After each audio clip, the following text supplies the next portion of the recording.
దేవునికి స్తోత్రములు. కూడి వచ్చిన ప్రతి ఒక్కరికి ప్రభునామములో వందనములు. అందరూ బాగున్నారండి? దేవునికి స్తోత్రం. మరొకసారి దేవుడు మనకిచ్చినటువంటి సమయాన్ని బట్టి ఘనదేవునికి మనం అందరం కూడా కృతజ్ఞతాస్తుతులు చెల్లించుదాం. ప్రారంభ ప్రార్థన చేసుకొని ఈ ఆదివారపు లైవ్ కార్యక్రమాన్ని మనం అందరం కూడా ప్రారంభించుకున్నాం. ప్రారంభ ప్రార్థన. స్తోత్రముడి తండ్రి, పరిశుద్ధుడు అయిన ప్రభు, మహోన్నతుడా, సర్వశక్తిమంతుడానికి వందనాలు తండ్రి. నీ కృపను బట్టి, నీ దయను బట్టి, నీ పరిశుద్ధను బట్టి వందనాలు ప్రభు. జ్ఞాపకం చేసుకోండి, దీవించండి.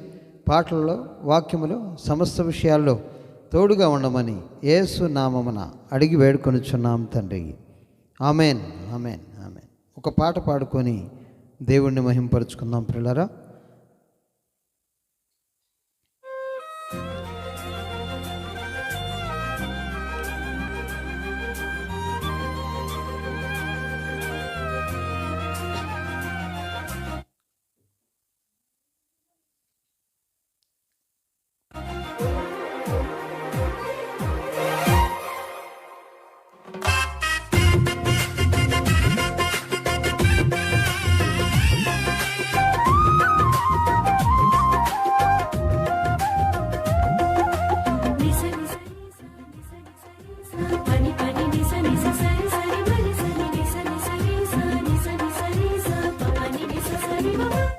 నిన్ను తలచి నన్ను నేను మరచి నీ సాక్షిగా ఇలానే బ్రతుకుచుంటిని. నిన్ను తలచి నన్ను నేను మరచి నీ సాక్షిగా ఇలానే బ్రతుకుచుంటిని. యేసయ్యా నీ కృప లేకనే బ్రతుకలేను. యేసయ్యా నీ కృప లేకనే బ్రతుకలేను. నిన్ను తలచి నన్ను నేను మరచి నీ సాక్షిగా ఇలానే బ్రతుకుచుంటిని.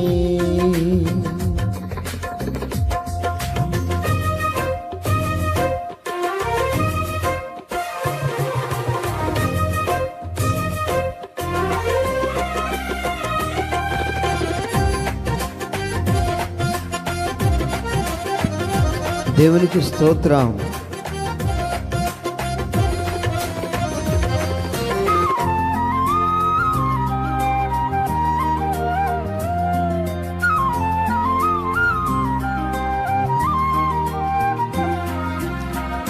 జీవము లేని దైవారాధనలో నిర్జీవ క్రియలతో మృతుడనైతిని.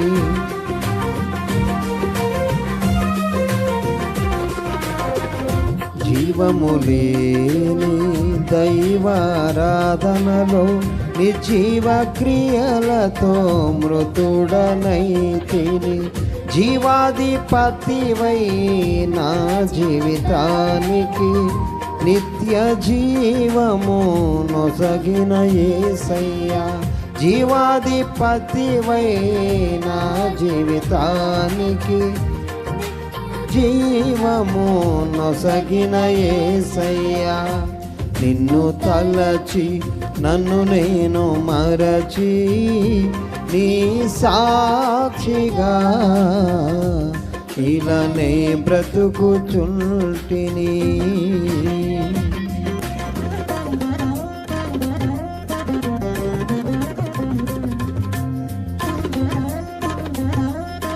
స్తుతులు ప్రభువా. దారే తెలియని కారు చీకట్లో ఉన్నాను ప్రభువా. బ్రతుకు భారమైపోయి నలిగిపోతున్నటువంటి సమయం ఇది నాయన.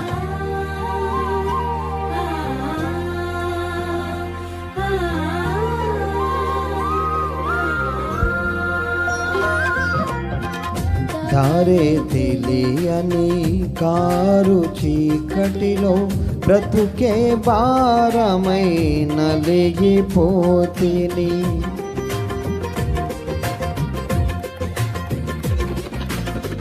దారే తెలియని కారు చీకటిలో బ్రతుకే భారమై నలిగిపోతిని. నీతి సూర్యుడా ఎదలో ఉదయించి బ్రతుకే వెలుగుతో నింపిన యేసయ్యా. నీతి సూర్యుడా ఎదలో ఉదయించి బ్రతుకే వెలుగుతో నింపిన యేసయ్యా. నిన్ను తలచి నన్ను నేను మరచి నీ సాక్షిగా ఇలానే బ్రతుకుచుంటిని. హల్లెలూయా.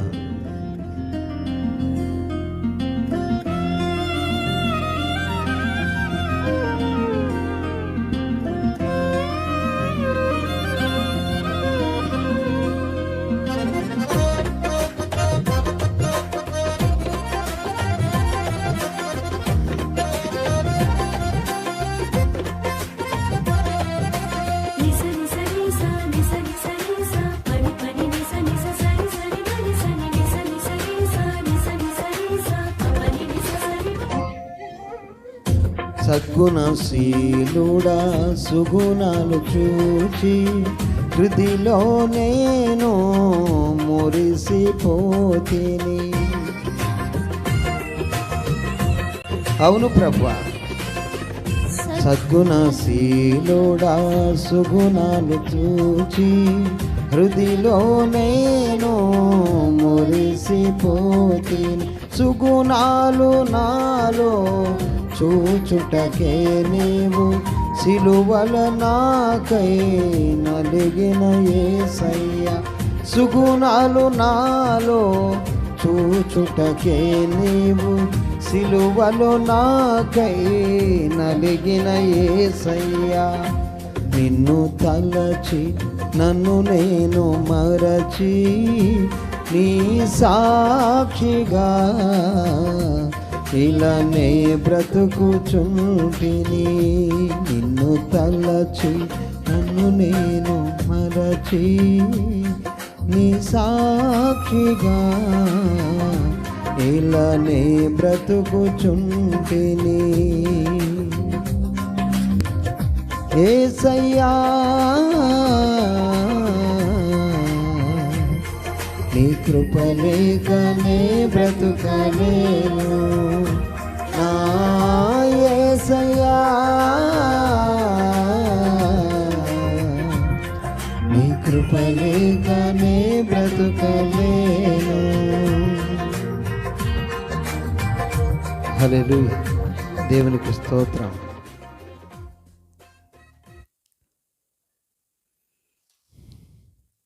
ఘనదేవుడు, మహోన్నతుడు, సర్వశక్తిమంతుడైనటువంటి ప్రభు మనకిచ్చినటువంటి ఈ సమయాన్ని బట్టి మనమందరం కూడా గనుడైనటువంటి దేవునికి కృతజ్ఞతాస్తుతులు చెల్లించడం ప్రియులారా.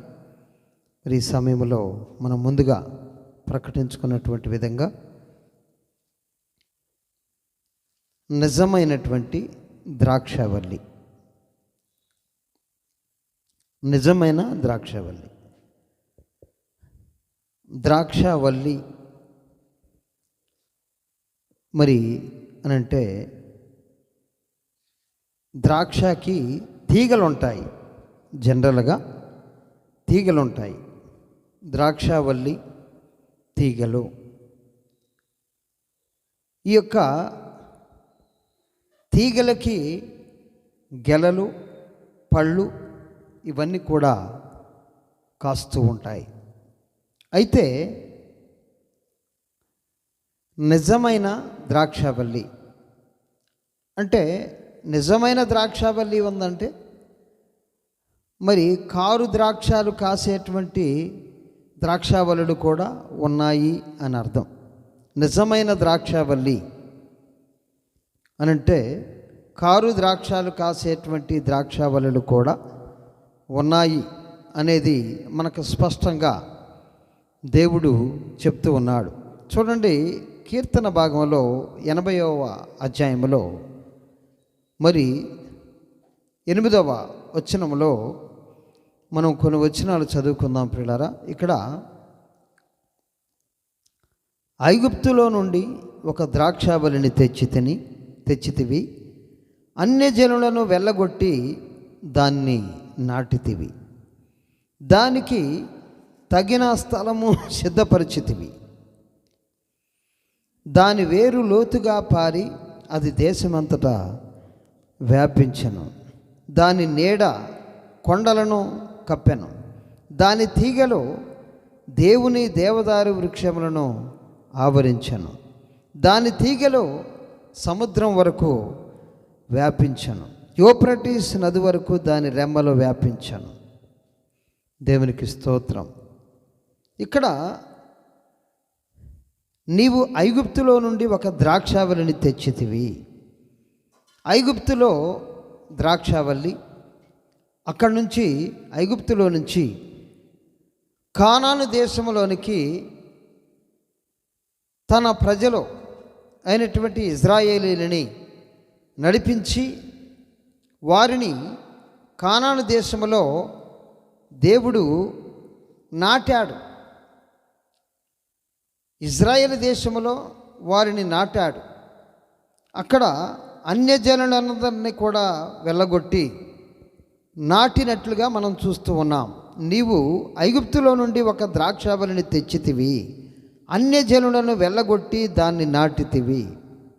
ఇక్కడ దాదాపుగా 7 జాతుల ప్రజలు నివాసం ఉంటున్నటువంటి ఆ యొక్క కానాను దేశములో, అనగా ప్రస్తుత ఇజ్రాయేలు దేశములో ప్రియులారా, ఈ యొక్క యాకోబు కుమారులు అనగా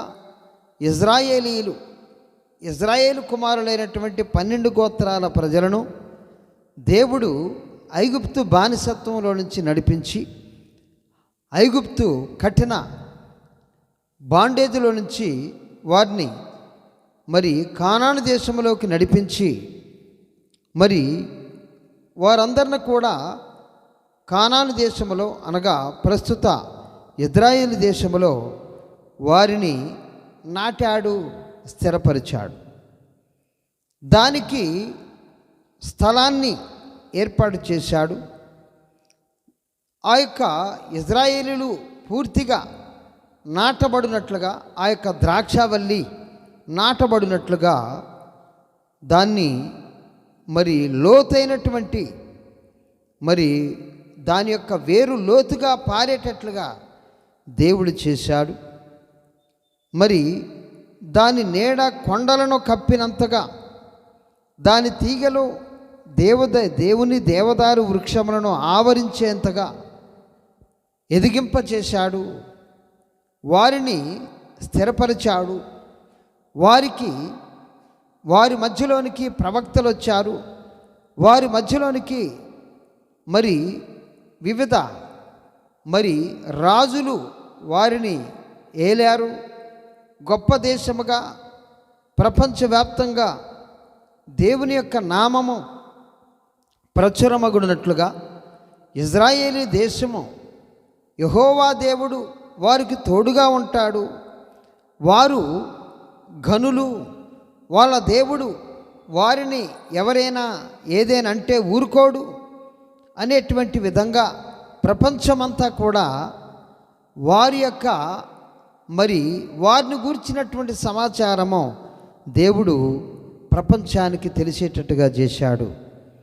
ఈ ద్రాక్షావల్లి దేవుని యొక్క దేవదారు మరి వృక్షములను ఆవరించినంతగా, దాని తీగలో దేవుని దేవదారు వృక్షములను ఆవరించినంతగా దేవుడు వారిని సముద్రం వరకు వ్యాపించేటట్లుగా, యూఫ్రటీస్ నది వరకు వారి యొక్క రెమ్మలో ఎదుగునట్లుగా, అది ద్రాక్షావల్లి గనక మరి దాని తీగలో విస్తారమగునట్లుగా మరి చేసి ఉన్నాడు.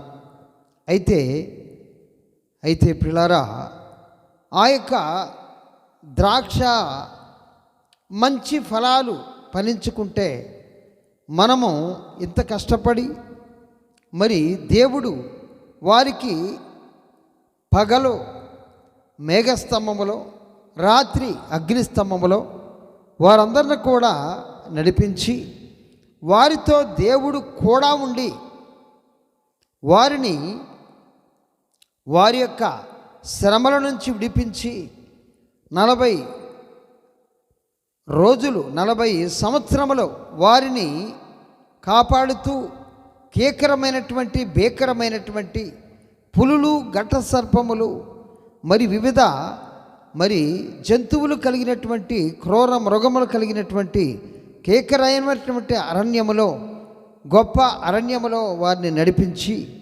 వారిని కనుపాప వలె కాపాడి వారిని ఆ యొక్క కానాను దేశంలో నాటినటువంటి దేవుడు మరి ఏం చేస్తారండి? వారు కారు ద్రాక్షాలు కాసినప్పుడు వారు ద్రాక్షాలు ఫలము ఇవ్వనప్పుడు ఎట్లుంటుందండి? దేవుని యొక్క కోపము ఏ విధంగా ఉంటుంది? వారిని దేవుడు ఒక ద్రాక్షావళితో పోల్చి ఉన్నాడు. దేవునికి స్తోత్రం. మరి ఈ యొక్క చూడండి 12వ వచనం 80వ అధ్యాయం 12వ వచనంకి నేను చదువుతున్నాను. మరి త్రోవను నడుచు వారందరూ దాన్ని తెంచివేయినట్లు దాని చుట్టూనున్న కంచెలను నీవేళ పాడు చేసితివి. అడవి పంది దాన్ని పెకిలించుచున్నది, పొలములోని పశువులు దాన్ని తినివేయుచున్నవి. సైన్యములకు అధిపతియగు దేవా, ఆకాశముల నుండి మరలా చూడుము, ఈ ద్రాక్షావళిని దృష్టించుము, నీ కుడి చెయ్యి నాటిన మొక్కను కాయుము. దేవునికి స్తోత్రం. అడవి పంది పెకలించుచున్నది. వారి యొక్క పాపములను బట్టి, వారి దోషములను బట్టి, ఇజ్రాయేలుల యొక్క అతిక్రమములను బట్టి వారి కంచెంతా కూడా తీసివేయబడింది. దాని చుట్టూ కంచెలను మరి పాడు చేయబడ్డాయి. ఎందుకంటే వారి యొక్క పాపమును బట్టి, వారి యొక్క అతిక్రమమును బట్టి, వారి యొక్క అవిధేయతను బట్టి ప్రియులారా, వారి చుట్టూ కంచె తీసివేశారట దేవుడు. పొలములోని పశువులు దాన్ని తినివేయుచున్నవి. సైన్యములకు అధిపతియగు దేవా, ఆకాశములో నుండి మరలా చూడుము, ఈ ద్రాక్షావళిని దృష్టించుము. దేవునికి స్తోత్రం. ఈ ద్రాక్షావళిని దృష్టించాలి, దేవుడు చూడాలి. ఇక్కడ కీర్తనాకారుడు మరి పాడుతూ ఉన్నాడు తన జనాంగము గురించి. ఆసాపు కీర్తన ఇది. ఆసాపు రాసినటువంటి కీర్తన. ఇతను మంచి పాఠకుడు ఆసాపు. అయితే ఈ ఆసాపు దేవుని దగ్గర వేడుకుంటూ ఉన్నాడు పాట రూపములో. సైన్యములకు అధిపతియగు దేవా, ఆకాశములో నుండి మరలా ఒకసారి చూడయ్యా, ఈ ద్రాక్షావళిని దృష్టించము. ఇజ్రాయేలు అనేటువంటి ఈ ద్రాక్షావళిని నువ్వు ఒకసారి చూడు, ఈ ద్రాక్షావళిని నువ్వు దృష్టించు. నీ కుడి చెయ్యి నాటిన మొక్కను కాయుము. నీ కుడి చెయ్యి నాటింది కదా, నీవే కదా ఇష్టపూర్వకంగా ఐగుప్తు బానిసత్వంలో నుంచి వారిని విడిపించి ఇక్కడికి రప్పించావు కదా అయ్యా అనేసి మరి దేవుని దగ్గర మరి ప్రాధేయపడుతూ ఉన్నాడు. పాట రూపంలో దేవుణ్ణి వేడుకుంటూ ఉన్నాడు కీర్తనకారుడు. నీ కుడి చెయ్యి నాటిన మొక్కను కాయుము. నీ కుడి చెయ్యి నాటింది కదా, మరి నీ కుడి చేతితోటి ఆ యొక్క మొక్కను తీసుకొచ్చావు కదా, కాపాడేవాడవు నువ్వే కదా, నువ్వే కాపాడయ్యా, కాపాడేవాడవు నువ్వే. నీ కొరకు నీవు ఏర్పరచుకున్న కొమ్మను కాయుము. నీవు మరి నీ కొమ్మను నువ్వు కాయకుంటే ఎట్లా ప్రభువా వేడుకుంటూ ఉన్నాడు. కొమ్మ అంటే కుమారుడు. నీ కుమారుడైనటువంటి మరి ఇజ్రాయేలును నువ్వు కాపాడు. 12 గోత్రాల ప్రజలందరినీ నువ్వు కాపాడు. ఇజ్రాయేలు నా జ్యేష్ఠపుత్రుడు అంటున్నావు కదా, నా యొక్క ప్రథమ కుమారుడు ఇజ్రాయేలు అని నువ్వే చెప్తున్నావు కదా.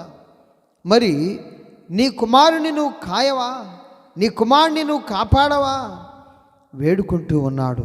దేవునికి స్తోత్రం. నీ కొరకు నీవు ఏర్పరచుకున్న కొమ్మను కాయము, ఈ కుమారుని నువ్వు కాయి, ఇజ్రాయేలు అనేటువంటి ఈ కుమారుని నువ్వు కాయ్యా. అగ్ని చేత కాల్చబడి ఉన్నది, నరకబడి ఉన్నది. నీ కోప దృష్టి వలన జనులు నశించుచున్నారు. నీ కుడి చేత మనుషునికి నీ కుడి చేతి మనుషునికి తోడుగాను, నీ కొరకై నువ్వు ఏర్పరచుకున్న నరునికి తోడుగాను నీ బాహుబలమండునుగాక. దేవునికి స్తోత్రం. నీ కుడి చెయ్యి నాటినటువంటి ఈ కొమ్మను కాయండి, ఓ ద్రాక్షవల్లిని నువ్వు కాయి ప్రభు అనేసి కీర్తనాకారుడు ప్రాధేయపడుతూ ఉన్నాడు. అంటే ప్రియులారా, మరి ఇజ్రాయేలీలు చేసినటువంటి పాపమును బట్టి, ఇజ్రాయేలీలు వారి యొక్క అవిధేయతను బట్టి మరి వారిని కాపాడు, ఈ ద్రాక్షవల్లిని నువ్వు కాపాడు. నీ కుడి చెయ్యే కదా మరి నాటింది, నీ కుడి చెయ్యే కదా ఈ ద్రాక్షవల్లిని నాటింది. కాబట్టి నీ కుడి చెయ్యి నాటినటువంటి మరి ఈ కొమ్మను ఖాయము అని కీర్తనకారుడు ఇజ్రాయేలు యొక్క దోషమును బట్టి ఈ ద్రాక్షవల్లిని కాపాడమని దేవుణ్ణి వేడుకుంటూ ఉంటున్నాడు. దేవునికి స్తోత్రం. మరి యెషయా కూడా మరి 5వ అధ్యాయంలో 1వ వచనం నుంచి నేను చదువుతున్నాను. ఇతను కూడా ప్రాధేయపడుతున్నాడు. చూడండి, ఇక్కడ నా ప్రియుని గురించి నేను పాడెదను వినుడి. అతని ద్రాక్ష తోటను మరి నాకిష్టుడైన వాని గురించి నేను పాడెదను వినుడి. సత్తువ భూమి గల కొండ మీద నా ప్రియునికి ఒక ద్రాక్ష తోట ఉండెను. దేవునికి స్తోత్రం. దేవునికి మరి సత్తువ కలిగినటువంటి మరి కొండ మీద నా ప్రియునికి ఒక ద్రాక్ష తోట ఉండెను. ఆయన దానిని బాగుగా త్రవ్వి రాళ్లను ఏరి అందులో శ్రేష్టమైన ద్రాక్ష తీగలను నాటించాను. దేవునికి స్తోత్రం. ఆయన దానిని బాగుగా త్రవ్విండట. కొండను త్రవ్వి రాళ్ళు లేకుండా ఏరాడు. అదేవిధంగా శ్రేష్టమైనటువంటి ద్రాక్ష తీగలను నాటించాడు. దేవునికి స్తోత్రం.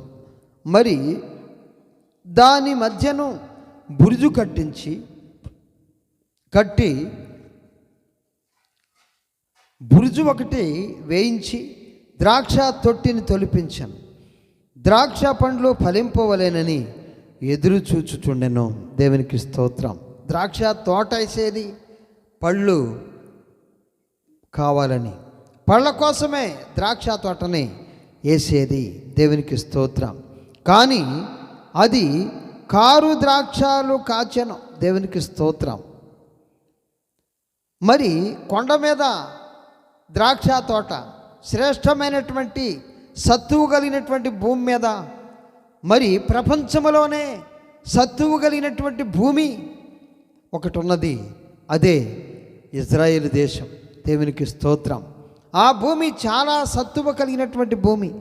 ఆ భూమి ఇజ్రాయేలు దేశం ప్రపంచంలో సెంటర్ పాయింట్లో ఉన్నది. దేవునికి స్తోత్రం. ఆ యొక్క సత్తువ కలిగినటువంటి భూమిలో మరి దేవుడు కట్టించాడు. దేవునికి స్తోత్రము కలుగునుగాక. ఇక్కడ ఏమంటున్నాడండి, అతని ద్రాక్ష తోటను మరి అతని ద్రాక్ష తోటను బట్టి నా కిషుడైన వాని గురించి నేను పాడెదను. మరి సత్తువ భూమి గల కొండ మీద నా ప్రియునికి ఒక ద్రాక్ష తోట ఉండెను. సత్తువ కలిగినటువంటి భూమి, సత్తువ కలిగినటువంటి కొండ. ఆ కొండ మీదనే కట్టబడ్డది ఇజ్రాయేలు దేశం. యెరూషలేము ఆ కొండ మీద కట్టబడ్డది. దేవునికి స్తోత్రం. సత్తువ కలిగినటువంటి కొండ మీద నా ప్రియునికి ఒక ద్రాక్ష తోట ఉండెను.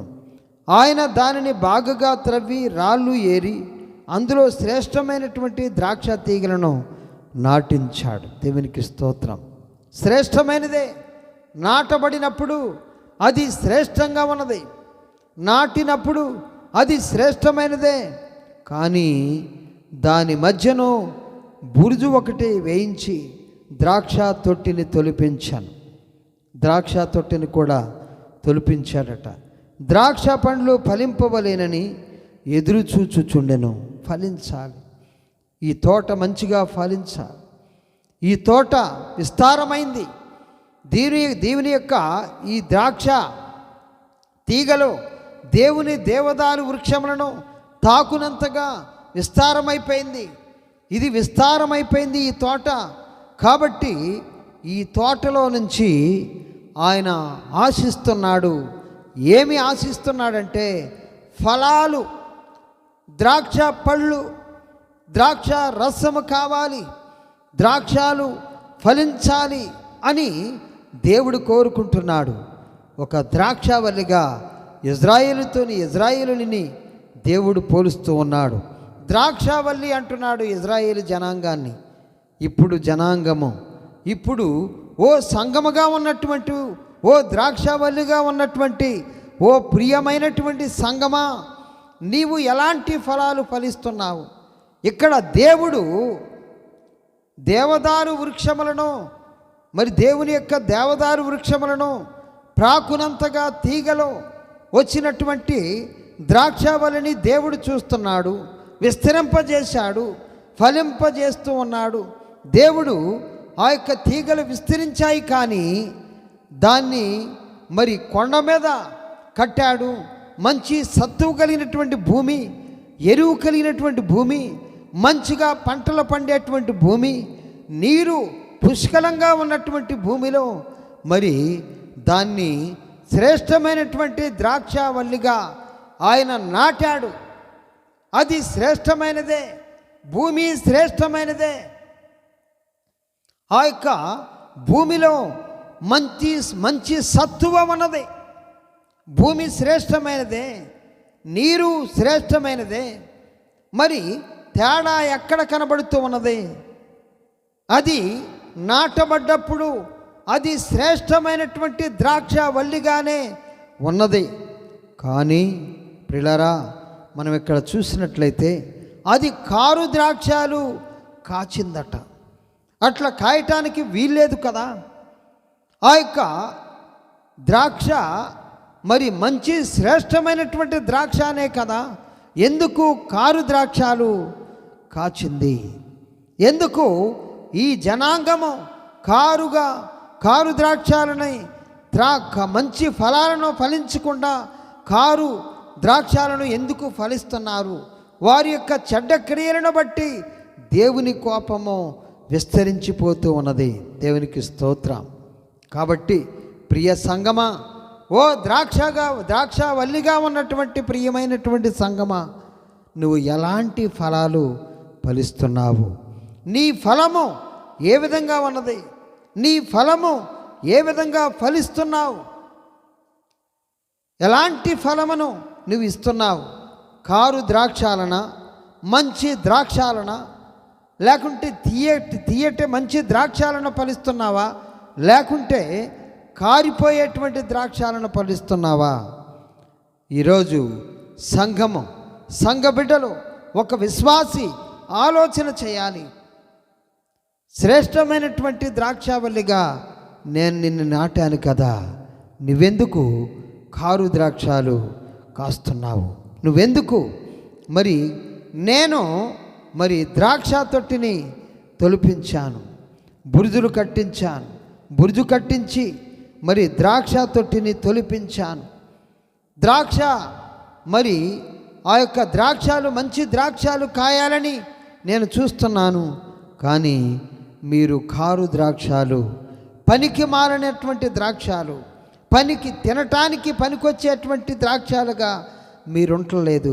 మీ క్రియలన్నీ కూడా చెడిపోయాయి. మీ యొక్క ప్రవర్తన అంతా చెడిపోయింది. మీ ఆలోచనలన్నీ కూడా చెడిపోయాయి. మీ యొక్క విధానమంతా కూడా సక్రమంగా లేదు. నీ ప్రవర్తన కరెక్ట్గా లేదు. నీవు నీ నోటితో బూతులాడుచున్నావు. నీ శరీరంతోటి నీకు ఇష్టం వచ్చినట్లుగా చేస్తున్నావు. నీ యొక్క నాలుక కరెక్ట్గా లేదు. నీ ఆలోచనలన్నీ కూడా దేవునికి విరోధంగా ఉన్నాయి. ఓ సహోదరుడా, నీ యొక్క ఫలాలు ఏ విధంగా ఉన్నాయి? దేవునికి స్తోత్రం. నీవు మంచి ఫలాలను ఫలించేవాడవుగా నువ్వు ఉన్నావా? నీ యొక్క ఫలము ఏ విధంగా ఉన్నది? దేవుడు నిన్ను శ్రేష్టమైన వాడిగా దేవుడు ఈ లోకములో సృజించి ఉన్నాడు. దేవునికి స్తోత్రం. దేవునికి ఇష్టమైనటువంటి మరి ద్రాక్షవల్లిగా ఉండాలని దేవుడు కోరుకుంటున్నాడు. ఈ యొక్క మరి ద్రాక్ష చెట్టు చెడిపోయింది. ఈ యొక్క ద్రాక్ష చెట్లన్నీ కూడా చెడిపోయాయి. ఈ ప్రజలందరూ కూడా చెడిపోయారు. ఈ యొక్క లోకములో ఉన్నటువంటి ప్రతి ఒక్కరు కూడా చెడిపోయారు. ఇజ్రాయేలీలందరూ కూడా మంచి ఫలాలు ఫలించలేదు, మంచి ఫలాలను ఫలించట్లేదు. వాళ్ళ యొక్క ద్రాక్ష పళ్ళు చూస్తే అన్నీ కూడా పళ్ళు కాసాయి, కానీ పళ్ళు వచ్చాయండి, ఫలాలు వచ్చాయి. పళ్ళు కాసింది కానీ కారు ద్రాక్షాలు, పనికిరాని ద్రాక్షాలు, పనికి మాలినటువంటి ద్రాక్షాలు, తీపి లేని ద్రాక్షాలు, కారిపోయేటువంటి ద్రాక్షాలు కాస్తూ ఉన్నాయి. కాబట్టి కారు ద్రాక్షాలు మరి తినగలమా? కారు ద్రాక్షాలని వాటిని జ్యూస్ పట్టుకోగలమా? ద్రాక్ష రసమును మనము తాగలమా? ప్రియులారా, దేవుడు కోరుకుంటున్నారు ఈరోజు నువ్వు ఎలాంటి ఫలాలు ఫలిస్తున్నావు, నీ ఫలము ఏ విధంగా ఉన్నది, నువ్వు ఎలాంటి ఫలాన్ని ఫలిస్తున్నావు దేవుని కొరకు. దేవుని యొక్క ప్రశ్న ఈరోజు, నీ ఫలమేంటి? నీ యొక్క ఫలము ఏ విధంగా ఉన్నది? నీ యొక్క క్రియలు ఏ విధంగా ఉన్నాయి? నువ్వు చెడిపోయినటువంటి ద్రాక్షవల్లి వలె ఉన్నావా? దేవుణ్ణి ఆశ్రయించినటువంటి ద్రాక్షవల్లి వలె ఉన్నావా? 80వ కీర్తనలో అంటున్నాడు, ఆ యొక్క ద్రాక్ష తీగలు దేవుడు విస్తరింపజేశాడు. ఆ ద్రాక్ష తీగలు ఎక్కడ దాకా పోయాయంటే దేవుని దేవదారు వృక్షములను మరి ఆ యొక్క ప్రాకునంతగా విస్తరించాయి. యూఫ్రటీసు నది వరకు దాని రెమ్మలు విస్తరించాయి. దాన్ని విస్తరింపజేశాడు. ఫలాలు చూసేసరికి ఫలాలు కరెక్ట్గా లేవు. ఈరోజు సంఘం యొక్క పరిస్థితి కూడా అదే. మంచి ఫలమును ఫలింపని సంఘముగా నువ్వు ఉన్నావా? సంఘ బిడ్డగా నువ్వు ఉన్నావా? నీ యొక్క ఫలము ఏ విధంగా ఉన్నది? నువ్వు ఎలాంటి ఫలాలను ఫలిస్తున్నావు? కరెక్ట్ ఫలాలను నువ్వు ఫలిస్తున్నావా?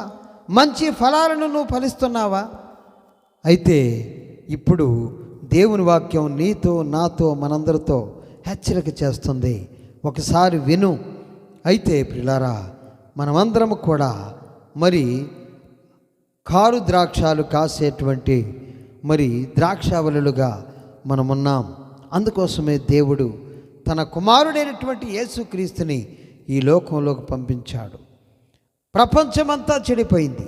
ప్రపంచమంతా కారు ద్రాక్షాలతో నిండుకొని పోయింది. అందుకోసమే దేవుడు మరి ఏం చేశాడంటే నిజమైనటువంటి ద్రాక్షావల్లిని ఈ భూమి మీద నాటి ఉన్నాడు. దేవునికి స్తోత్రము కలుగును గాక. హల్లెలూయా. చూడండి, యోహాను సువార్త మరి 15వ అధ్యాయం మొదటి నుంచి కొన్ని వచనాలు. నేను నిజమైన ద్రాక్షావల్లిని, నా తండ్రి వ్యవసాయకుడు. దేవునికి స్తోత్రం. ప్రభుల వారే, యేసుక్రీస్తు ప్రభువారే నిజమైనటువంటి ద్రాక్షావల్లిగా ఈ లోకంలోకి వచ్చి ఉన్నాడు. తండ్రి అయినటువంటి దేవుడు మరి వ్యవసాయకుడుగా ఉన్నాడు. అయితే పిల్లారా, మరి ఆ యొక్క ద్రాక్షావల్లిది, ఈ నిజమైనటువంటి ద్రాక్షావల్లిని ఒకసారి మనం చూడాలి. ఈ నిజమైనటువంటి ద్రాక్షావల్లిలో మనము అంటు కట్టబడాలి. ఈ నిజమైనటువంటి ద్రాక్షావల్లితో మనం సహవాసము చేయాలి. నేను నిజమైన ద్రాక్షావల్లిని, నా తండ్రి వ్యవసాయకుడు. నాలో ఫలింపని ప్రతి తీగను ఆయన తీసి పారవేయను. ఫలించు ప్రతి తీగ మరి ఎక్కువగా ఫలింపవలనని దానిలోని పనికిరాని తీగలను తీసివేయును. దేవునికి స్తోత్రం. మరి ఇక్కడ పనికిరాని తీగలు, నేను నిజమైన ద్రాక్షావల్లిని, నా తండ్రి వ్యవసాయకుడు. నాలో ఫలింపని ప్రతి తీగను ఆయన తీసి పారవేయును. దేవునికి స్తోత్రం. యేసుక్రీస్తు ప్రభువారు ఈ లోకంలో జీవించినప్పుడు ఆయన ఈ ఉపమానాన్ని చెప్పాడు. నేనే నిజమైనటువంటి ద్రాక్షావల్లిని, మీరందరూ కూడా కారు ద్రాక్షాలు కాసేటువంటి ద్రాక్షావల్లులుగా మీరున్నారు. కాబట్టి నా దగ్గరికి రండి, నాలో మీరు తీగగా ఉండండి. నా యందు విశ్వాసం ఉంచండి, నా మాటలను మీరు గైకొనండి, నా వాక్యానుసారంగా మీరు జీవించండి. నేను ఈ లోకములో నిజమైనటువంటి ద్రాక్షావళిని, నేను పరలోకము నుంచి వచ్చిన వాడను, నేను పైనుండి వచ్చిన వాడను. కాబట్టి నాలో మీరు ఫలించండి. నాకు వేరుగా ఉండి మీరేమీ చేయలేరు. దేవునికి స్తోత్రం. నాకు వేరుగా ఉండమాకండి, నాలోనే మీరు ఫలించండి. నాతో మీరుండండి, నా యందు నిలిచియుండుడి, మీ యందు నేనును నిలిచియుందును, నాలో మీరు నిలిచి ఉండండి అంటున్నాడు. దేవునికి స్తోత్రం. యేసులో నువ్వు నిలబడుతున్నావా? యేసులో సహవాసం చేస్తున్నావా? నా యందు నిలిచియుండుడి, మీ యందు నేను నిలిచియుందును, నాలో మీరుండండి, మీలో నేనుంటాను. దేవునికి స్తోత్రం. ఎంత గొప్ప మాట ప్రియులారా. నాలో మీరుండండి, మీలో నేనుంటాను అనంటే దేవుడే మనలో ఉంటాడు. యేసుక్రీస్తు ప్రభువు వారే మనతో ఉంటాడట, మనలో ఉంటాడట. అయితే మనం ఒక స్టెప్ వేయాలి. ఇక్కడ అంటున్నాడు చూడండి, నా యందు నిలిచియుండుడి, మీ యందు నేనును నిలిచియుందును. తీగ ద్రాక్షవల్లిలో నిలిచి ఉంటేనే కానీ తనంతట తాను ఎలాగూ ఫలింపదో, అలాగే నా యందు నిలిచి ఉంటేనే కానీ మీరును ఫలింపరు. దేవునికి స్తోత్రం. ఇప్పుడు దేవునికి కావలసింది ఏంటి అంటే ద్రాక్షవల్లిగా ఉండటం కాదు, నిజమైనటువంటి ద్రాక్షవల్లిలో ఒక తీగగా ఉండాలని కోరుకుంటున్నాడు. ఎందుకు అనంటే నీవు ద్రాక్షవల్లిగా నువ్వు ఉంటే నీవు మంచి ఫలాలు ఫలించట్లేదు. నీ ఫలములన్నీ కూడా కారు ద్రాక్షాలుగా ఉన్నాయి, నీ ఫలాలన్నీ కూడా కారుగా ఉంటున్నాయి. నువ్వు మంచి ఫలాలను ఫలించట్లేదు. కాబట్టి నీవు నాలోకి రావాలి, నా యందు నిలిచి ఉండు, నాలో నివాసముండు. ఓ సోదరుడా, ఓ సోదరి, నాతో నివాసముండు, నా యందు నిలిచి ఉండుడి, మీ యందు నేను నిలిచి ఉంటాను. తీగ ద్రాక్షవల్లిలో నిలిచి ఉంటేనే కానీ తనంతట తాను ఎలాగూ ఫలింపదో, అలాగే నా యందు నిలిచి ఉంటేనే కానీ మీరును ఫలింపరు. నా యందు మీరు నిలిచి ఉండండి. ద్రాక్షవల్లిని నేను, తీగలో మీరు. ఎవడు నా యందు నిలిచి ఉండునో, నేను ఎవని యందు నిలిచి ఉందునో వాడు బహుగా ఫలించును. మీరు బాగా ఫలించాలి, మీరు బహుగా ఫలించాలి. దేవునికి స్తోత్రం. మరి మీరు బహుగా ఫలించటం వలన నా తండ్రికి మహిమ వస్తుంది. ఇక్కడ ఏమంటున్నాడండి? ఎందుకనగా ఎవడు నా యందు నిలిచి ఉండునో, నేను ఎవని యందు నిలిచి ఉందునో వాడు బహుగా ఫలించను. నాకు వేరుగా ఉండి మీరేమీ చేయలేరు. మీరు బహుగా ఫలించాలి. ఆ ఫలాలన్నీ కూడా మంచి ఫలాలుగా ఉండాలి. ఆ ఫలాలన్నీ కూడా కారు ద్రాక్షాలుగా ఉండకూడదు.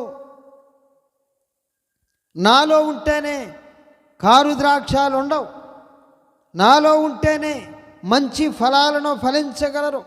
నాలోనే మంచి ఫలాలు ఉన్నాయి. దేవునికి స్తోత్రం.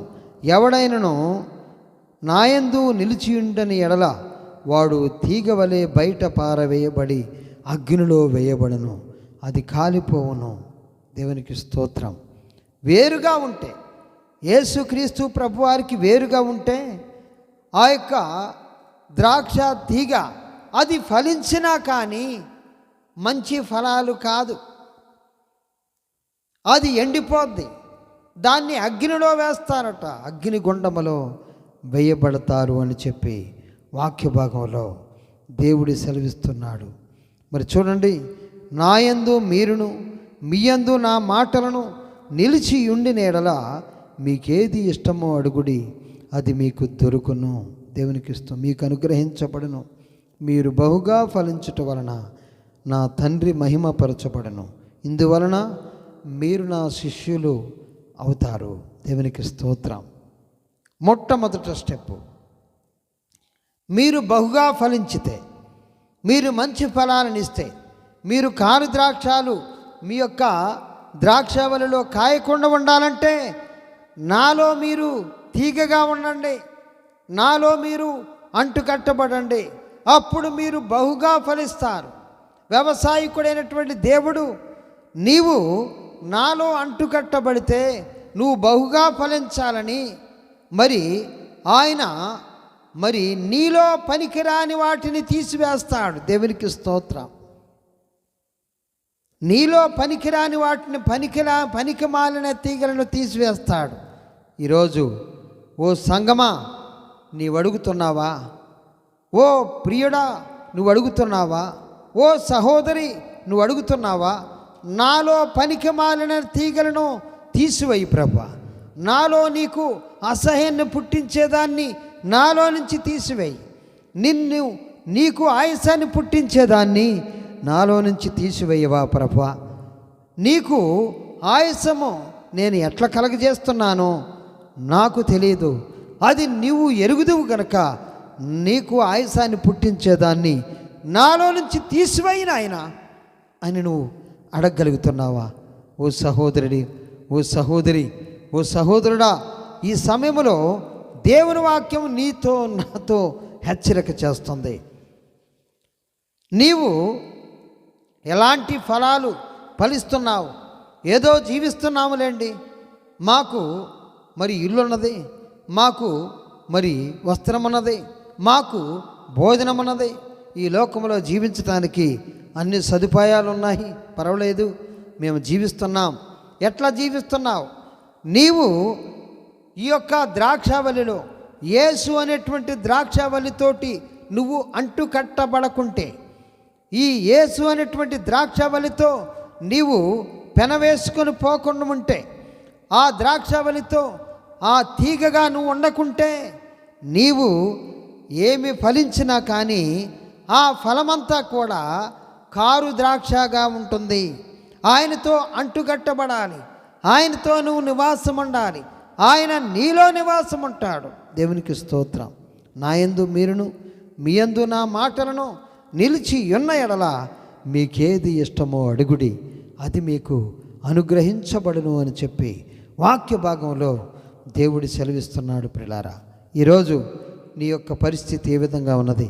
ఆయనతో నువ్వు ఉన్నావా? ఆయనతో సహవాసం చేస్తున్నావా? అందుకోసమే ఆయన అన్నాడు, నేనే మార్గమును సత్యమును జీవమునై ఉన్నాను, నా ద్వారానే తప్ప ఎవడనో తండ్రి వద్దకు చేరడో. దేవునికి స్తోత్రం. వ్యవసాయకుడైనటువంటి దేవుడు మాట్లాడుతున్నటువంటి మాట, కుమారుడైనటువంటి క్రీస్తు మాట్లాడుతున్నటువంటి మాట, నాలో మీరు నిలిచి ఉండండి, మీ యందు నేను నిలిచి ఉంటాను, మీరు బహుగా ఫలించుట వలన నా తండ్రికి మహిమ వస్తుంది, అప్పుడు మీరు మరి నా శిష్యులుగా ఉంటారు. దేవునికి స్తోత్రం. తండ్రి నన్ను ఎలాగ ప్రేమించనో నేనునో మిమ్మను అలాగును ప్రేమించితిని, నా ప్రేమ యందు నిలిచి ఉండడి నేను నా తండ్రి ఆజ్ఞలను గైకొని ఆయన ప్రేమ యందు నిలిచి ఉన్న ప్రకారం మీరును నా ఆజ్ఞలను గైకొని ఎలా నా ప్రేమ యందు నిలిచి ఉందురు. మీ యందు నా సంతోషం ఉండవలేనని, మీ సంతోషం పరిపూర్ణం కావాలేనని ఈ సంగతులను మీతో చెప్పుచున్నాను. ఎవడును నేను మిమ్మల్ని ప్రేమించిన ప్రకారం మీరొకరికొకడు ప్రేమింపలేనంటే నా ఆజ్ఞ. దేవునికి స్తోత్రము కలుగును గాక. ఎప్పుడైతే నువ్వు బహుగా ఫలిస్తావో అప్పుడు నీవు క్రీస్తులో నిలిచి ఉంటే బహుగా ఫలిస్తావు. క్రీస్తులో నిలిచి ఉంటే మంచి ఫలాలు ఫలిస్తావు. కారు ద్రాక్షాలు నీలో ఉండవు. అనగా నిజమైనటువంటి ద్రాక్షావళితో నువ్వు అంటుకట్టబడి ఉంటే అప్పుడు నువ్వు బహుగా ఫలిస్తావు. నీ ఫలము నిలిచి ఉంటుంది. దాని మూలాన తండ్రికి మహిమ వస్తుంది. నా క్రైస్తవులు మంచి జీవితాన్ని జీవిస్తున్నారు. ఇగో క్రైస్తవులు, ఈ క్రీస్తు బిడ్డలంటే వీరి క్రియలన్నీ కూడా చక్కగా ఉన్నాయని మనము లోకమునకు ఒక డిక్లరేషన్ ఇస్తాం. ఏంటి అంటే, క్రీస్తు బిడ్డలు మంచి ఫలాలను ఫలిస్తున్నారు. ఈ క్రీస్తు బిడ్డలు గనక వారిలో వ్యభిచారము లేదు. వీరు క్రీస్తు బిడ్డలు గనక వీరిలో దొంగతనము లేదు. వీరు క్రీస్తు బిడ్డలు గనక వీరిలో మరి మత్సరము లేదు. వీరు క్రీస్తు బిడ్డలు గనక వీరు క్రీస్తులో అంటుకట్టబడిన వారు గనక వీరిలో విమతములు లేవు. వీరు క్రీస్తుతో సహవాసం చేసేవారు గనక వీరు మంచివారుగా ఉన్నారు. వీరిలో యథార్థత ఉన్నది. వీరు ఆలోచనలన్నీ కూడా మరి ఆ దేవునికి అనుకూలంగా ఉన్నాయి, దేవునికి విరోధంగా వారు జీవించట్లేదు అని లోకమంతా నీ గురించి సాక్ష్యము చెప్పాలి. అప్పుడు దేవునికి మనమందరం కూడా శిష్యులంగా ఉంటాం. దేవునికి స్తోత్రం. మనమందరం కూడా శిష్యులంగా ఉంటాం. మంచి ఫలాలు ఫలించాలి, బహుగా ఫలించాలి, ఎక్కువ ఫలాలు ఫలించాలి అంటే నీ నీతి క్రియలో దేవుని ఎదుట మరి కనబడాలి. దేవునికి స్తోత్రం. నీ నీతి క్రియలో ప్రపంచానికి చూపించాలి. నీ మంచి క్రియలన్నీ కూడా దేవుని ఎదుట పరిశుద్ధమైనవిగా ఉండాలి.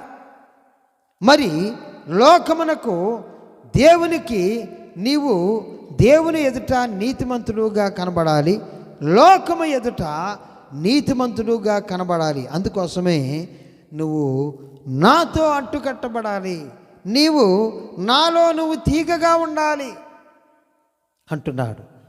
మనలో బలహీనతలు కొన్ని ఉంటాయి ప్రియులారా. మనలో ప్రతి మానవుల్లో బలహీనతలు ఉంటాయి. ఏ బలహీనత నిన్ను బాధ పెడుతుందో, ఏ అక్రమం నిన్ను బాధ పెడుతూ ఉన్నదో ఆ అక్రమాన్ని ప్రభు అయినటువంటి యేసుక్రీస్తు ప్రభు వారికి చెప్పు. అయ్యా, ఇదిగో నాలో ఒక తీగ ఉన్నది, ఈ పనికిమాలిన తీగ నన్ను అంతా కూడా చెడగొడుతూ ఉన్నది. ఆ తీగను తీసివేయి, ఆ బలహీనతను తీసివేయి, ఆ నాలో ఉన్నటువంటి పాపమును తీసివేయి, నాలో ఉన్నటువంటి మత్సరమును తీసివేయి, నాలో ఉన్నటువంటి అవిధేయతను పడగొట్టు, నాలో ఉన్నటువంటి కక్షలను తీసివేయి, నాలో ఉన్నటువంటి విమత్తములను తీసివేయి. నేను పరిశుభ్రమైన వాడుగా, పరిశుద్ధమైన వాడుగా నేనున్నట్లుగా చెయ్యి ప్రభు అనేసి మరి ఈరోజు నువ్వు ప్రభు దగ్గర బ్రతిమలాడగలుగుతున్నావా? ప్రభు దగ్గర నువ్వు అర్జించగలుగుతున్నావా? ప్రభు దగ్గర నువ్వు గోదాడగలుగుతున్నావా? ఓ సహోదరుడా, యేసుక్రీస్తు ప్రభువారు అంటున్నాడు, నేను నిజమైనటువంటి ద్రాక్షవల్లిని. నా తండ్రి వ్యవసాయకుడు. వ్యవసాయకుడు ఏం చేస్తాడండి? ఆ తోటలో ఉన్నటువంటి పనికిమాలిన మొక్కలను, కలుపు మొక్కలన్నిటిని కూడా తీపిస్తూ ఉంటాడు. మరి తండ్రి అయినటువంటి దేవుడు చేసేటువంటి పని అదే. కాబట్టి ఈ ద్రాక్షవల్లితో అంటు కట్టబడాలి. కుమారుణ్ణి ముద్దు పెట్టుకొనడి, లేని ఎడల ఆయన కోపగించును అని అంటున్నాడు. ఆ కుమారుణ్ణి ఈ లోకంలో పంపించాడు. ఆ కుమారుడు ఈ లోకములో 33.5 సంవత్సరములు జీవించాడు. ఆ కుమారుడైనటువంటి యేసుక్రీస్తు ప్రభుల వారు ఈ లోకములో అద్భుతాలు చేశాడు, ఈ లోకములో మహత్కార్యాలు జరిగించాడు, ఈ లోకములో సూచక్రియలు చేశాడు, చనిపోయిన వారిని లేపాడు, గుడ్డివారికి చూపునిచ్చాడు, కుంటివారిని నడిపించాడు, కాళ్ళు చేతులు లేని వారిని బాగు చేశాడు, కుష్ఠవ్యాధి కలిగిన వారిని శుద్ధీకరించాడు, అనేక పాపులను రక్షణ ప్రణాళికలోకి సిద్ధం చేసి ఉన్నాడు, అనేకులని తన కొరకు సిద్ధం చేసుకున్నాడు. ఇదిగో నేను పరలోకానికి వెళుచున్నాను, నేను అక్కడికి వెళ్ళిన తర్వాత మీకు స్థలాన్ని సిద్ధపరచ వెళుచున్నాను. నేనుండు స్థలములో మీరును ఉండులాగున మిమ్మలను మరి మీరు కూడా అక్కడ ఉండినట్లు, నాతో ఉండినట్లుగా మిమ్మల్ని తీసుకుని పోవటానికి నేను మరలా తిరిగి వస్తాను అని చెప్పి ప్రభులు వారు చెప్పి అన్నాడు. ఈరోజు ఓ ప్రియ సంగమా, నీవు మరి ఎలాంటి ఫలాలను ఫలిస్తున్నావు? కారు ద్రాక్షగాను ఉన్నావా? అయితే యేసు ప్రభువుతో అంటుకట్టబడి ఉండు. అప్పుడు మరి నువ్వు బహుగా ఫలిస్తావు. బహుగా ఫలించటం వలన ఆయనకు శిష్యుడిగాను ఉంటావు.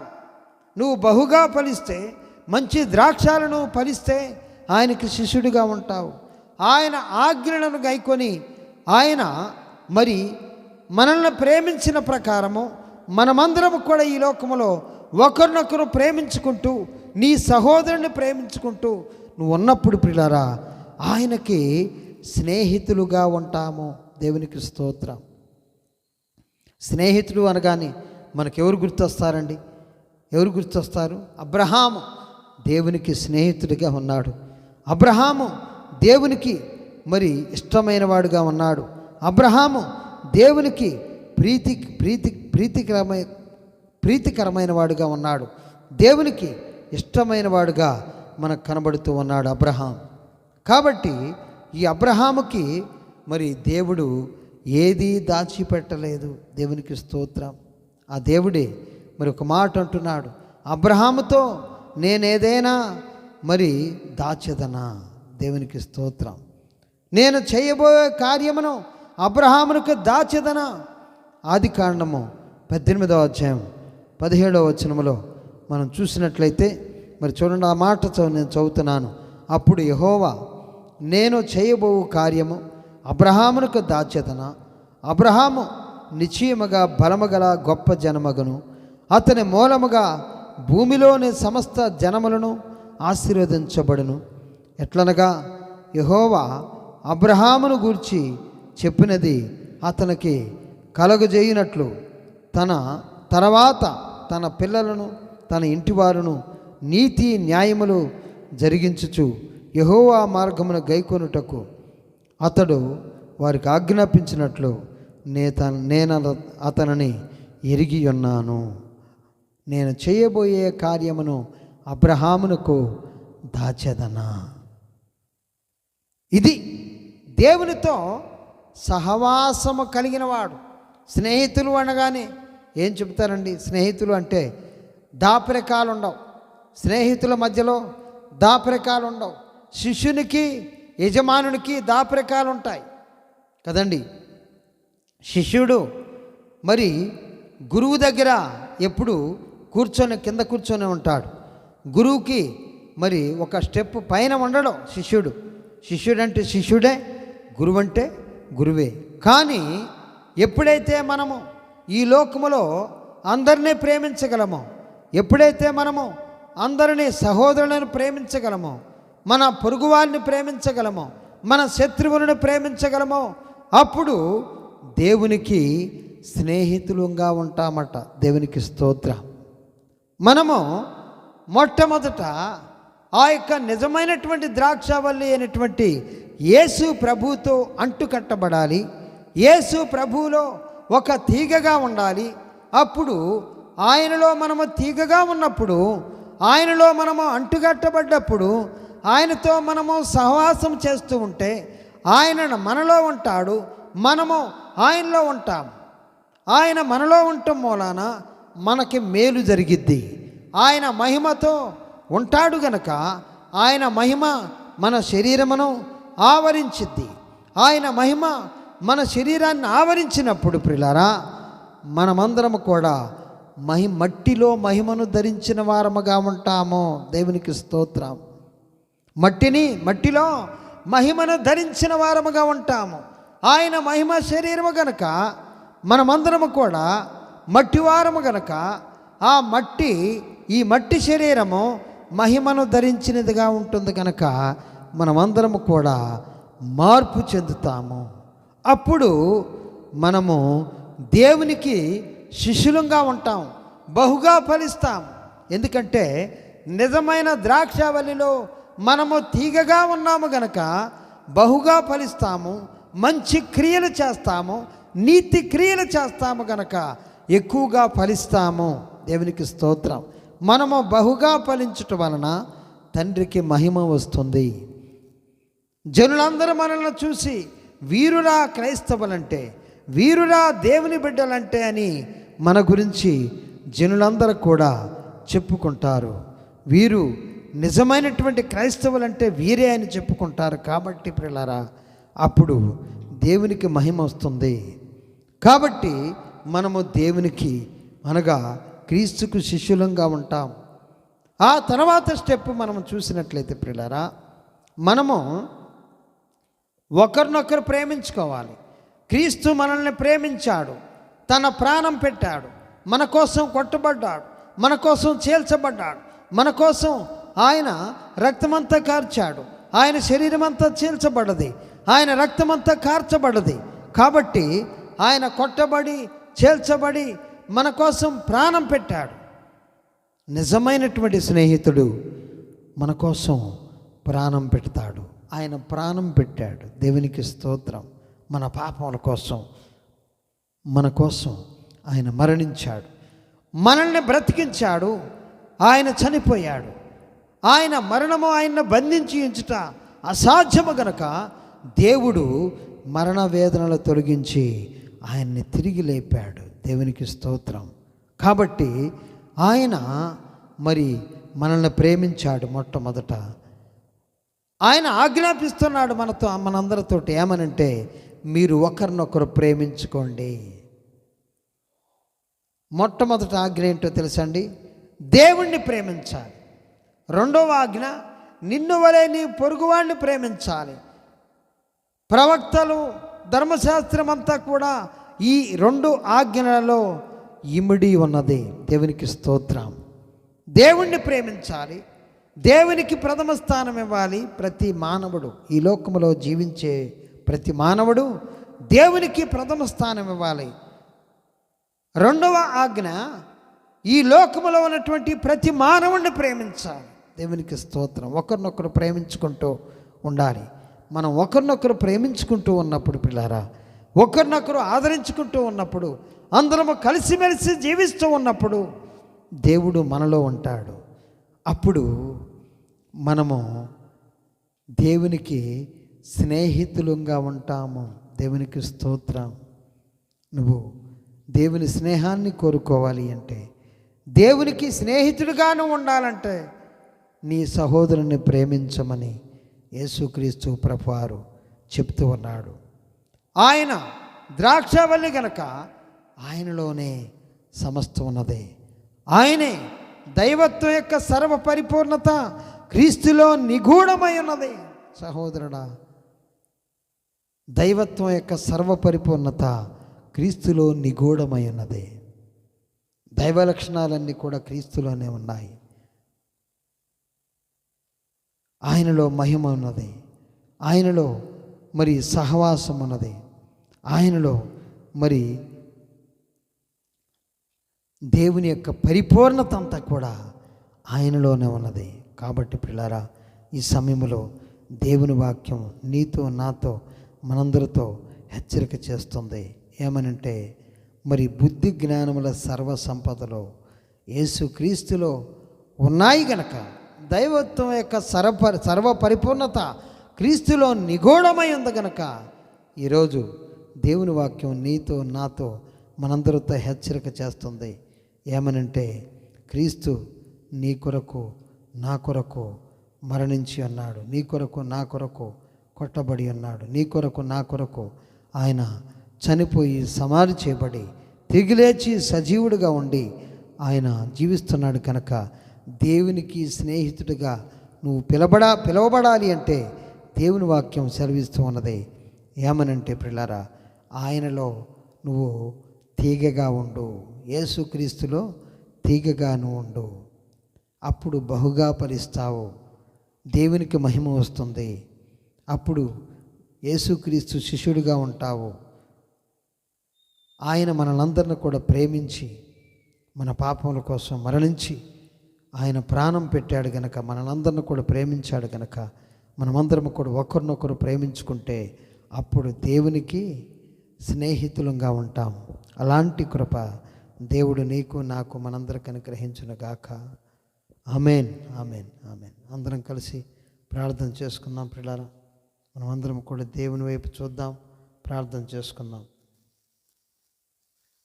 తలలు వంచుదాం, ప్రార్థన చేసుకుందాం. స్తోత్రముడు తండ్రి, పరిశుద్ధుడైన ప్రభు, మహోన్నతుడా, సర్వశక్తిమంతుడా, నీకు వందనాలు తండ్రి. నీ కృపను బట్టి, నీ దయను బట్టి, నీ పరిశుద్ధిని బట్టి వందనాలు ప్రభు. జ్ఞాపకం చేసుకోండి, దీవించండి, ఆశీర్వదించండి తండ్రి. నీకు వందనాలు ప్రభు. కనికరపడడానికి కోట్లాది స్తుతులు. లైవ్లో చూస్తున్న ప్రతి బిడ్డని జ్ఞాపకం చేసుకోండి. తర్వాత చూస్తున్న బిడ్డలందరినీ కూడా జ్ఞాపకం చేసుకోండి తండ్రి. బాబీ కుటుంబాన్ని జ్ఞాపకం చేసుకోండి. బాబీ కోసం నువ్వు సిద్ధం చేసిన జాబుని నీ కుమారుడికి అనుగ్రహించండి తండ్రి. దీవించను ఆయన, ఆశీర్వదించండి. రమ్యాన్ని జ్ఞాపకం చేసుకోండి. నీ కుమార్తెకు కూడా జాబ్ అనుగ్రహించండి తండ్రి. దీవించను ఆయన, ఆశీర్వదించండి తండ్రి. నీకే వందనాలు ప్రభు. కనికరపరడా ఆయా జయబాబుని జ్ఞాపకం చేసుకోండి, దీవించండి, ఆశీర్వదించండి తండ్రి. నీకే వందనాలు ప్రభు. కనికరపరడా ఆర్థిక సమస్యల నుంచి విడిపించండి, వారిని ఆర్థికంగా బలపరచండి ప్రభు. నీకే వందనాలు చెల్లిస్తూ ఉన్నాం. మంచి జాబుతో నీ కుమారుడిని అలంకరిస్తున్నామని నమ్ముచున్నాం ప్రభు. నీకే వందనాలు. బుజ్జి కుటుంబాన్ని జ్ఞాపకం చేసుకోండి. కిషోర్ చుట్టూ కంచి వేయండి. శృతిని జ్ఞాపకం చేసుకోండి. ఎక్కడ గారిని ముట్టుకోండి ప్రభా. అయా వారు మండ్రాసుపల్లిలో ఇల్లు కట్టుకొని చుండగా వారి చుట్టూ కంచి వేయండి, కాచి కాపాడి ఖండించమని ప్రార్థన చేస్తున్నాను తండ్రి. నీకే వందనాలు తండ్రి. అయా కోట్లాది స్తుతులు కిషోర్ ప్రభా. అయా తండ్రి, నీ కుమారుడు డ్యూటీకి వెళ్ళి ఉండగా కుమారుడు చుట్టూ కంచి వేయండి, కాచి కాపాడి ఖండించమని ప్రార్థన చేస్తున్నాను. అనంతకుమార్ పెద్ద కుటుంబాన్ని జ్ఞాపకం చేసుకోండి తండ్రి. అయా అభిషేకాన్ని ముట్టుకోండి, మెడిసిన్ చదువుచున్నగా దీవించిన ఆయన ఆశీస్సును ముట్టుకోండి ప్రభా. నీకే వందనాలు తండ్రి. కరకరం చూపించండి, దయ చూపించండి. నీ కుమారుడు తండ్రి అయా బిట్స్ బిలానీలు ప్రభా. నీ కుమారుడు కంప్యూటర్ సైన్స్ జాయిన్ అయ్యి ఉండగా జ్ఞాపకం చేసుకోండి. నీ కుమారుడిని ఆశీర్వదించండి, దీవెనలో కుమరించండి ప్రభా. అయా నీకు వందనాలు. అనంతకుమార్ పెద్ది వారి మిస్సెస్ గారిని ముట్టుకోండి ప్రభా. నీకు వందనాలు. కెనడీ కుటుంబాన్ని జ్ఞాపకం చేసుకోండి, వారి యొక్క మిస్సెస్ గారిని ముట్టుకోండి ప్రభా. నీ కుమారుడు జాబుని తోడుగా నీడగా నడిపించండి తండ్రి. జసేని జ్ఞాపకం చేసుకోండి, దీవించండి. బిడ్డలు ఇరువురు చదువుల్లో తోడుగా నీడగా నడిపించండి తండ్రి. నీకు వందనాలు. విజయరాజ్ కుటుంబాన్ని వారికి ఇచ్చినటువంటి ముగ్గురు పిల్లల్ని దీవించండి, ఆశ్రయించండి తండ్రి. నీకు వందనాలు ప్రభా. తేజుకి జాబ్ అనుగ్రహించండి తండ్రి. దీవించండి ఆయన, ఆశీర్వదించండి తండ్రి. అదేవిధంగా నాయన ఈ సమయంలో స్టెల్లాన్ని ముట్టుకోండి ప్రభా. జాబ్ చేస్తున్నగా దీవించండి. మనోజ్ని జ్ఞాపకం చేసుకోండి, దీవించండి. అయ్యా నీకు వందనాలు. అదేవిధంగా తండ్రి ఆయా కొత్తపల్లి జోసెఫ్ గారి కుటుంబాన్ని జ్ఞాపకం చేసుకోండి, దీవించండి. వారి మిస్సెస్ గారిని వారికి ఇచ్చినటువంటి ప్రభా ఆయా కుమారుని కూతురుని జ్ఞాపకం చేసుకుని కుమార్తె అమెరికాలో ఉంటుండగా దీవించండి ఆయన. కనకరాజు గారి కుటుంబాన్ని జ్ఞాపకం చేసుకోండి తండ్రి. నవీన్ సాగర్ గారి కుటుంబాన్ని జ్ఞాపకం చేసుకోండి. జిల్లా లక్ష్మి గారి కుటుంబాన్ని, జిల్లా వెంకటేష్ కుటుంబాన్ని, జిల్లా వీరబాబు కుటుంబాన్ని, గోపమ్మ కుటుంబాన్ని, అనసూయమ్మ గారి కుటుంబాన్ని జ్ఞాపకం చేసుకోండి తండ్రి. ఆయా రాంబాబు కుటుంబాన్ని జ్ఞాపకం చేసుకోండి. హేమావతి కుటుంబాన్ని జ్ఞాపకం చేసుకోండి. కనకలక్ష్మి కుటుంబాన్ని జ్ఞాపకం చేసుకోండి. జ్యోతి కుటుంబాన్ని జ్ఞాపకం చేసుకోండి. సామ్రాజ్యం కుటుంబాన్ని జ్ఞాపకం చేసుకోండి తండ్రి. రత్నమ్మ గారి కుటుంబాన్ని జ్ఞాపకం చేసుకోండి. మార్తమ్మ గారి కుటుంబాన్ని జ్ఞాపకం చేసుకోండి, దీవించండి. ఆయా దుర్గయ్య గారి కుటుంబాన్ని, హృదయ గారిని జ్ఞాపకం చేసుకోండి. ఎలమంచి శ్రీనివాస్ గారి కుటుంబాన్ని, జానయ్య గారి కుటుంబాన్ని వారికి ఇచ్చిన ముగ్గురు పిల్లలను దీవించండి. ఎంబాబు గారి కుటుంబాన్ని వారికి ఇచ్చినటువంటి కుమారులు ఇద్దరిని బట్టి పెద్ద కుమారుడికి మ్యారేజ్ విషయమే జ్ఞాపకం చేసుకోండి. ఎస్ వెంకటేష్ కుటుంబాన్ని జ్ఞాపకం చేసుకోండి. వారికి ఇచ్చినటువంటి కుమారుని జ్ఞాపకం చేసుకోండి. జేమ్స్ యాకయ్య కుటుంబాన్ని జ్ఞాపకం చేసుకోండి. ఫ్రెండ్స్ అందరిని జ్ఞాపకం చేసుకోండి. భాస్కర్ వీధి కుటుంబాన్ని, బొమ్మకు మురళి కుటుంబాన్ని, చక్రవర్తి కుటుంబాన్ని, గోపాలకృష్ణ కుటుంబాన్ని, నాగరాజు నున్ను కుటుంబాన్ని, పాల్ వెంకటరత్నం కుటుంబాన్ని, పూల్ సింగర్ కుటుంబాన్ని, ప్రశాంత్ కుటుంబాన్ని, రసూలు కుటుంబాన్ని, సైదుల కుటుంబాన్ని, సత్య కుటుంబాన్ని, శేఖర్ చింత కుటుంబాన్ని, శ్రీధర్ కసిరెడ్డి కుటుంబాన్ని, కట్టా రాంప్రసాద్ గారి కుటుంబాన్ని జ్ఞాపకం చేసుకోండి. చక్రవర్తి గారి కుటుంబాన్ని, కుమార్ గారిని, సంజయాన్ని జ్ఞాపకం చేసుకోండి, దీవించండి. సరితాన్ని ముట్టుకోండి. నాగరత్నం గారి కుటుంబాన్ని జ్ఞాపకం చేసుకోండి తండ్రి. చక్రవర్తి జయమ్మ గారి జ్ఞాపకం చేసుకోండి. వారికి ఇచ్చిన నలుగురు పిల్లలను దీవించండి. స్వాతి కుటుంబాన్ని జ్ఞాపకం చేసుకోండి, దీవించండి, ఆశీర్వదించండి తండ్రి. నీకు వందనాలు ప్రభా. సురేష్ గారు జ్ఞాపకం చేసుకోండి, దీవించండి, ఆశ్రయించండి తండ్రి. ఆయనకి కోట్లాది స్తుతులు చెల్లిస్తూ జీవాధిపతి సమీర్ గారి కుటుంబాన్ని జ్ఞాపకం చేసుకొని దీవించి ఆశ్రయించమని తండ్రి. నీకు వందనాలు. మా కుటుంబాన్ని కూడా జ్ఞాపకం చేసుకోండి, దీవించండి, ఆశ్రయించండి తండ్రి. అక్సాన్ నన్ను ప్రేమించి ఇచ్చిన సెలస్టీని కేరళ చిరబాబుని జ్ఞాపకం చేసుకోండి. సెలస్టీ కోసం సిద్ధం చేసిన జాబ్ని కుమారుడికి అనుగ్రహించండి. కేరళ కోసం సిద్ధం చేసిన సీట్ని కుమార్తెకి అనుగ్రహించండి. ఫెడ్రిక్ని జ్ఞాపకం చేసుకొని ముట్టుకోండి ప్రభా. ఇంటర్మీడియట్ చదువుతుండగా దీవించిన ఆయన. కొండపల్లి సంఘమును, చెరుమాల సంఘమును, మండలపల్లి సంఘమును జ్ఞాపకం చేసుకోండి, దీవించండి, ఆశ్రయించండి తండ్రి. ఆయా హైదరాబాద్ సంఘమును, సంఘ సరిహద్దులను విశాలం చేయండి. ఇక్కడ స్థలమును చర్చిని ఏర్పాటు చేసి నడిపించండి. మండ్రాసుపల్లిలో చర్చి విషయమే జ్ఞాపకం చేసుకోండి, దీవించండి. ఆయా అక్కడ ప్రభా ఆయా పునాదులు లేచి ఉన్నది జ్ఞాపకం చేసుకోండి తండ్రి. ఆయా అక్కడ ప్రభా ఆయా రేకులు వేస్తామని ఒకరు ప్రామిస్ చేసి అన్నారు, జ్ఞాపకం చేసుకోండి తండ్రి. ఇంకా ప్రేరేపించండి, అనేకుల్ని ప్రేరేపించండి ప్రభా. అక్కడ చర్చి గోడలకి కావలసినటువంటి సమస్తమును కూడా ఇటుక రాయిని అనుగ్రహించండి తండ్రి. నీకు వందనాలు. కావలసినటువంటి సిమెంట్ బస్తాలని అనుగ్రహించండి. 100 సిమెంట్ బస్తాలు కావలసినది. ఆయా ఐరను 2 కింటాలు కావలసినది జ్ఞాపకం చేసుకోండి, దీవించండి. ఇవ్వండి ప్రభా. నీకు వందనాలు. ఆయా ఇటుకరాళ్ళు 4000 దాకా కావలసినది జ్ఞాపకం చేసుకోండి తండ్రి. కావలసినటువంటి 4 ట్రిప్పులు ఇసుక కావలసినది జ్ఞాపకం చేసుకోండి తండ్రి. ఇంకా ప్రభా అక్కడ సిమెంట్ బస్తాలు 100 కావలసిన జ్ఞాపకం చేసుకోండి తండ్రి. ఆయా కూరి వారికి సమస్తమును కూడా దయచేసి నడిపించండి ప్రభా. నీకు వందనాలు. ఆ యొక్క మనరాజపల్లిలో ఆ చర్చి త్వరితంగా పూర్తి అవుటకు సహాయం చేసి నడిపించండి. చెరుమారంలో చర్చి ఓపెనింగ్ సహాయం చేసిన అవతరానికి వందనాలు చెల్లిస్తూ ఉన్నాం. జ్ఞాపకం చేసుకోండి, దీవించండి అయా. నీకు వందనాలు ప్రభా. కొండపల్లి చర్చిని బట్టి వందనాలు. మనరాజపల్లి చర్చి ఇంకా ప్రభా అది వర్క్ స్టార్ట్ అవుటకు సమస్తమును కూడా దయచేసి నడిపించండి ప్రభా. ఇచ్చివారిని ప్రేరేపించండి ప్రభు. నీకే వందనాలు చెల్లిస్తూ ఉన్నాం. కనికరం చూపించండి, దయ చూపించండి, జాలిని చూపించండి ప్రభా. నీకే వందనాలు తండ్రి. ఆయా ప్రతి ఒక్కరూ కూడా ప్రభా ఈ యొక్క చర్చి కన్స్ట్రక్షన్ విషయంలో షేర్ చేసుకొనగలట్టుకుని సహాయం చేసి నడిపించే దేవుడా నీకే వందనాలు. ప్రేరేపించండి, అనేకుల్ని ప్రేరేపించండి ప్రభా. ఇటుకిచ్చేవారిని ఇటుకలు ప్రభా, సిమెంట్ ఇచ్చేవారిని సిమెంటులు, ఇంకా కావలసినటువంటి సమస్తమును కూడా దయచేసి నడిపించండి. ఐరన్ ఇచ్చేవాళ్ళు ఐరన్ సమస్తమును కూడా దయచేసి నడిపించండి ప్రభు. నీకే వందనాలు చెల్లిస్తూ జీవాధిపతిని చిత్తమును నడిపించమని ప్రేమ కలిగినటువంటి నా తండ్రి, నా రక్షకుడా నీకే వందనాలు చెల్లిస్తూ యేసుక్రీస్తు అతి పరిశుద్ధ ఉన్నతమైన నామమున అడిగి వేడుకొనుచున్నాం తండ్రి. ఆమేన్. ఆమేన్. తండ్రి దేవుని నుండి, ప్రభువైన యేసుక్రీస్తు నుండి పరిశుద్ధాత్మ సహవాసం ఇప్పుడెప్పుడు మనందరికీ, ప్రపంచంలో పరిశుద్ధులందరికీ, ఇక్కడ కూడి ఉన్న ప్రతి బిడ్డకిని సదాకాలము తోడేని నడిపించను గాక. ఆమేన్. ఆమేన్. అందరికి వందనాలు.